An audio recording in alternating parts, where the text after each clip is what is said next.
Welcome to the Family Skeptical, Parenting Through Nonbelief. We're a married atheist couple raising two wonderful, strange children. We ask big questions, dissect weird parenting moments, and examine how society ignores or misrepresents families like ours. If you're any stripe of nonbeliever who's involved in raising children, welcome. You are our people. Our kids have heard all our swears, but yours might not have. So be thoughtful if there are young people listening with you. Whew. For us, February is almost over. Which I am very happy about. Why?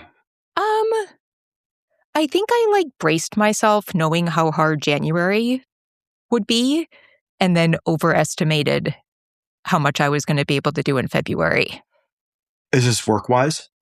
I think everything. Well, I sort of pushed everything for work in January and then was like, well, I can just do all that stuff in February. And that didn't happen. All right. Then that made February hard, but it's been okay. It has. We're making it through. We are. So you brought up something that I feel like I've actually posted about on Instagram before. Or maybe I just did in my head. But I feel like I don't know if this is like an all teenager. I think this is probably an all teenager thing. But I feel like we've kind of, as the kids have gotten older, like some of the variety of things that they liked doing when they were younger has kind of gone away. So I can't really get them to do craft projects anymore. Right. It's not like we can read children's books. No. We could. I loved reading children's books as a teen with my mom, but that doesn't seem to be. No, you were an outlier. Yeah. Pretend play. It's gone. For Jaeger is pretty much gone. So just some of those things to keep the day going have kind of faded away. Mm-hmm. And I feel like what is left is games, like card games, board games. That is kind of all we have left on our plate. Balloon soccer. Whatever it is. Yeah, physical, sporty stuff too. But in the winter, it's kind of down to, my mom did get them back into the awesome balloon games, which is great inside. But a lot of that sort of sporty stuff is also off the table during the winter. So we're basically down to card and other games. And that is fun. And I like that they have more energy for that. But I would also say, neither Jaeger nor Reader is at a point where they are superb at losing at games. And so that just creates a very difficult situation, which definitely came up this past weekend. Yes, twice. We were once with a card game and the other with Reader's basketball game. Generally speaking, Reader responds well to prompts to, frame losses as learning moments and all that sort of stuff. But still, Reader is an emotional creature, right? As we all are. And Reader is, going through the early stages of adolescence. And Reader has always been a big feelings kid. So it's completely understandable and, of course, acceptable that Reader has, big responses to loss, moments of losing a game. And I don't know, I like that they've gotten so much better at shedding the anxiety and the adrenaline of it and turning the corner to being calmer, more rational, sociable again. Yeah. But I also want to make sure that they have that heuristic, that shortcut that they can use to say, okay, the feeling of disappointment comes from a wonderful place of honesty and effort and love and enthusiasm. And now, not but, And now, what can I gain, right? What wisdom can I take away from this? What can I do to improve my emotional responses in the moment? What can I do to improve my performance on the field or in the game or whatever? It's like in basketball this past weekend, they were talking about how the refs had it in for them. And I talked about, cognitive bias and sports, and how you're always going to be more likely to see fouls done against your team, whether you're watching or participating, than you are to see the fouls that the other team perceives as being done against them that aren't called. Like, Yeah. it's the nature of sport. Yeah. To me, the stuff with family games is harder. How so?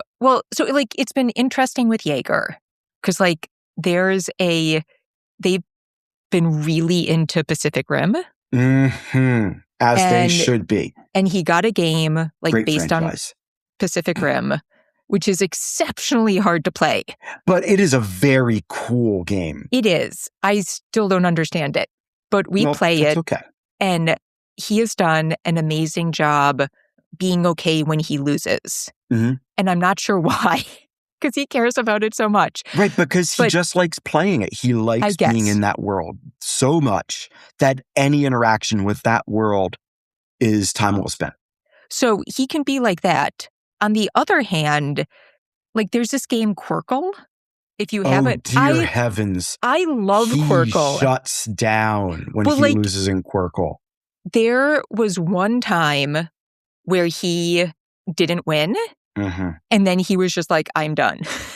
Well, no, it wasn't even that. Like he was saying, I'm never going to play this again with you ever. Like there were a lot of pronouncements at the end of that. And so with Qwirkle, like he won't play it anymore. At all. He just like play it with me. Oh. Where it's not any of the usual suspects. You know what I mean? Like, I don't know.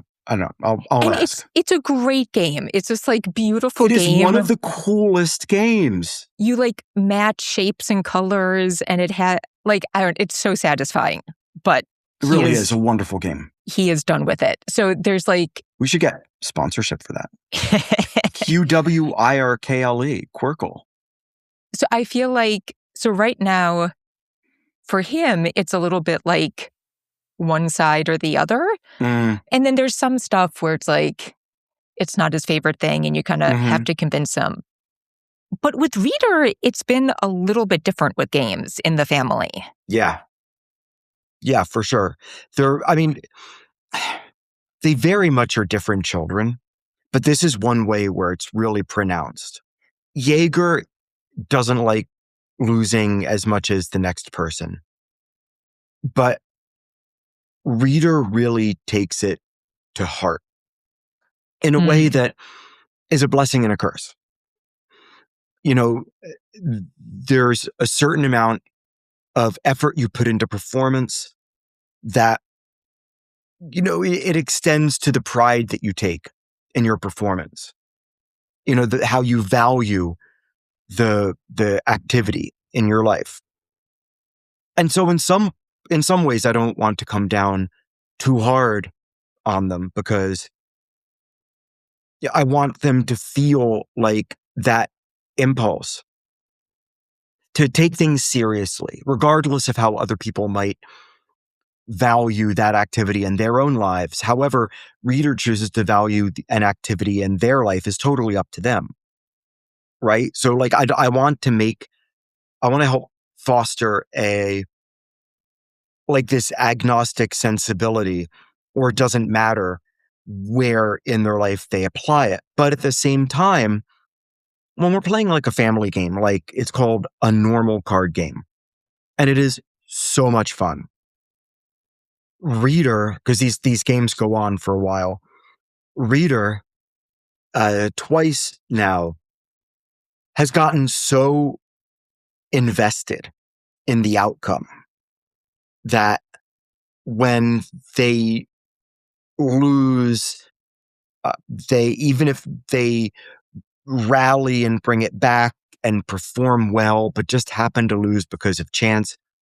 They've had a couple of moments where they don't do the thing that they typically do, like what they do in basketball, where they're getting blown out in basketball, but they're still diving all over the freaking court, like getting steals, like last game, like sliding on their back out of bounds.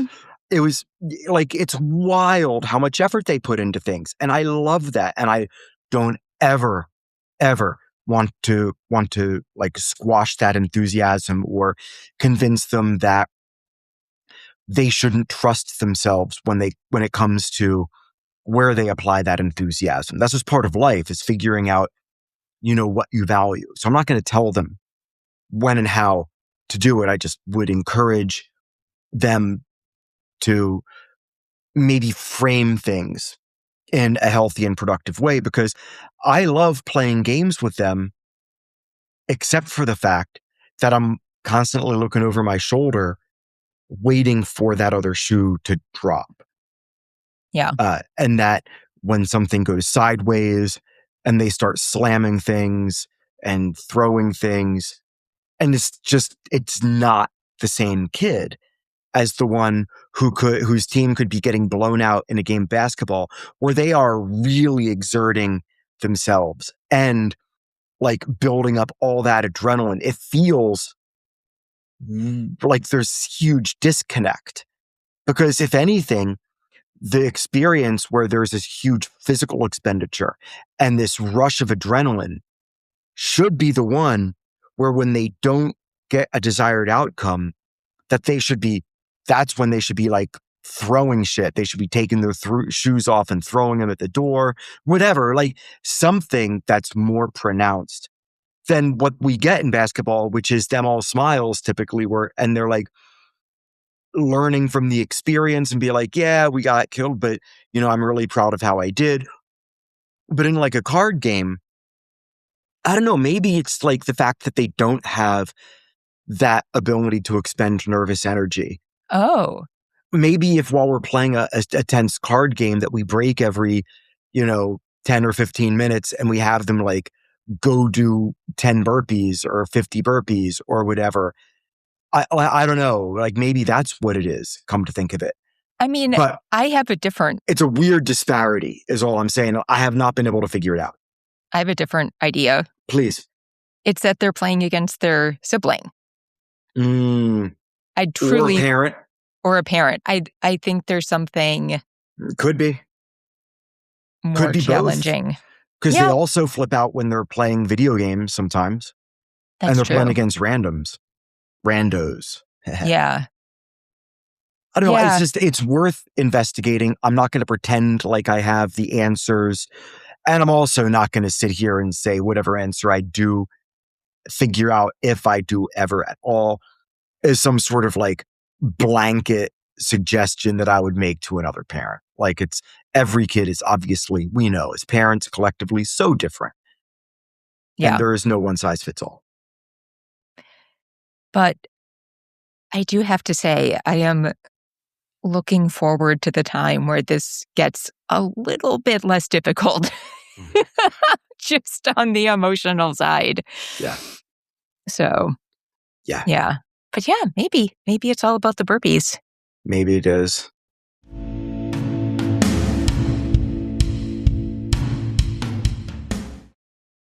So I know this is super short, but we're going to wrap it up here. We have some sort of wild scheduling happening between spring break and some other things. So I wanted to make sure that we had something to get out, and we will have a longer episode coming soon. But and we have such cool interviews coming up. Like, Rachel was the start of like a 3-parter, kind of. Yeah. Yeah. I'm so excited. Yeah, no, it's very exciting. So hopefully there's some things you're going to enjoy. We have to thank Jonathan Zalbin and First Frame Music for the music for this podcast. And that wraps up this episode of The Family Skeptical, where nothing is sacred except for our kids.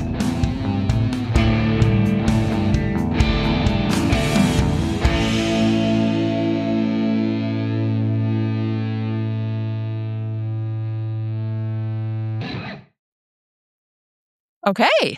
Check it out. Look at Yeah. us. 15 minutes in and none.